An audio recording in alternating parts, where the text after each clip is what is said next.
Good morning, my Real News Midday TV family. Thank you so much for tuning in this morning, and I'm wishing for everyone a wonderful and a productive day. And in the news this morning, taxi driver and a passenger shot dead in St. Anne.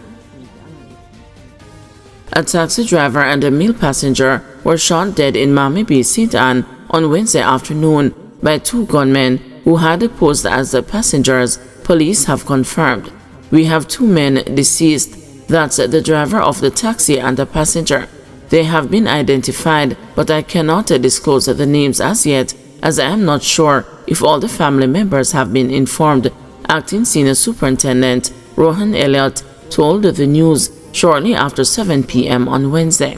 Reports are that the Grey Toyota Probox taxi, which operates along the Ocho Rios to St. Anne's Bay route, departed Ocho Rios with three men as the passengers.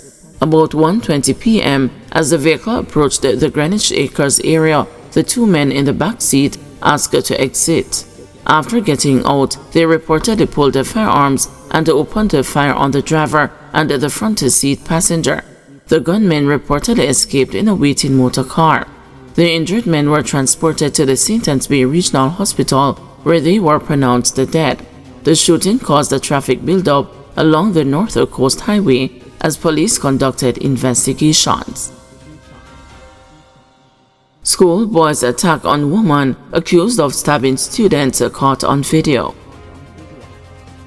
A tense exchange between a woman and a student on a coaster bus reportedly culminated in several students being stabbed and the woman being struck in the back of her head by a schoolboy, an incident that was captured on video.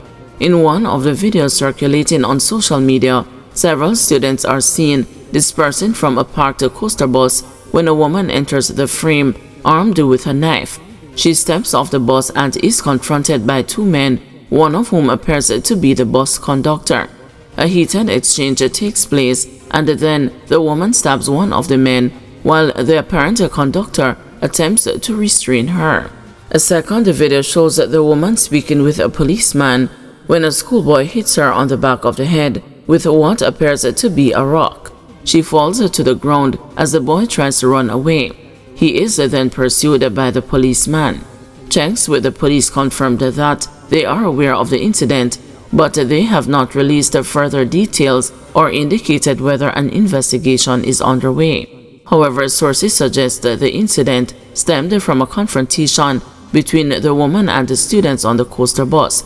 It is alleged that the woman used a knife to injure four students after one of them reportedly bounced her during the commute. The incident then escalated upon reaching Spanish Town, where the bus conductor intervened and the calls were made to the police. Kidnapped businessman released, ransom reportedly paid. Gavin Myers, a businessman from Darlington, Westmoreland, who was abducted early Tuesday morning by heavily armed men, has reportedly been released and is now reunited with his family. Sources indicated that a ransom was paid to secure his release. Assistant Commissioner of Police Glenford Miller, head of the Area 1 Police Division, which includes Westmoreland, confirmed Myers' release and noted that the police are investigating reports that a ransom demanded by his captors was involved. From all indications, he was actually released by the persons who kidnapped him, and he is back home now, safe, Miller told the news yesterday. We are also hearing, but we have not confirmed, that some monies were paid over to these persons for his release. Reports indicated that Myers, who operates a car mart in Darlington, received a phone call early Monday from someone posing as a prospective car buyer. He agreed to meet the caller at his business place around 7 a.m. Shortly after his arrival, a Toyota Crown motor car pulled up and the three rifle-wielding men emerged. They forced Myers into their vehicle at a gunpoint and drove off. Alarmed residents who witnessed the incident alerted the police. However, initial efforts by law enforcement were hindered by the lack of information regarding the abductors or their motive. Sources suggested that individuals close to Myers negotiated directly with the kidnappers without a police involvement. Sometime between nightfall on Monday or early Tuesday morning, Myers was released. Despite his safe return, police have not closed the investigation. "We will continue to investigate this matter," said Miller, who made it clear that the police is taking the matter quite seriously, especially since guns were involved.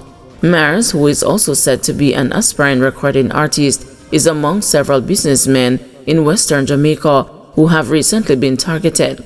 In a high-profile case in March 2020, Montego Bay-based Chinese businessman Kenneth Kenny Lee was kidnapped, forced to open his business vault, and later shot and killed. St. Catherine South most wanted held in Hanover.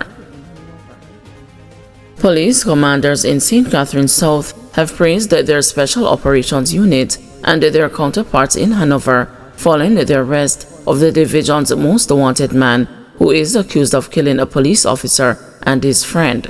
The suspect, whose name is being withheld pending charges, was on the run for almost 4 years. He was captured in a joint operation at the Lucy Market on Wednesday. He is accused of the murders of Corporal Delwyn Jackson and the taxi driver Kenroy Chandler, who were shot and killed in Big Lane in Central Village, St. Catherine, on August 18, 2021. The two had reportedly gone to the area to purchase a vehicle advertised online. Police say Jackson's service weapon and the cash intended for the car purchase were stolen during the incident.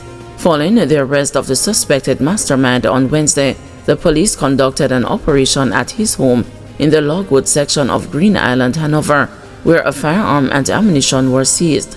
He is expected to be formally charged after questioning by investigators from the Major Investigation Task Force.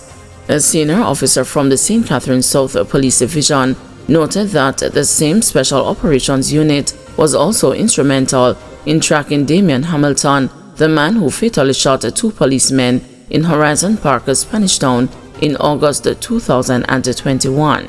Hamilton was killed in a shootout later that day in Corville Gardens, St. Andrew.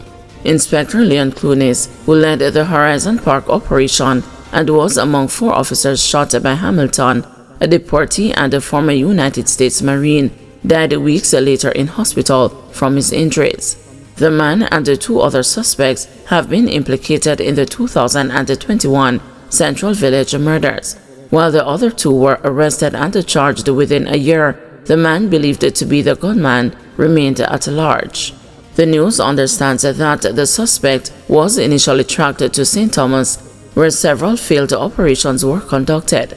He later moved to Lucy, Hanover, apparently believing he had evaded capture. However, he was wrong and got the fright of his life when the market was stormed, leading to him being captured before he could make his escape, a senior cop related. Corporal Jackson was assigned to the Glengough Police Station in St. Catherine North. Chandler was a resident of West Prospect District, Bog Walk. Man wanted in seizure of 14 guns captured and charged.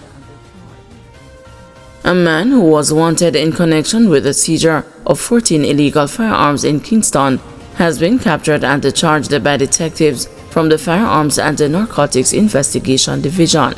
Julian McLeish, a 37-year-old phone technician from Don Robin Acres, Kingston 8, was arrested on Saturday during a police operation at a premises in Water Lane, Clarendon.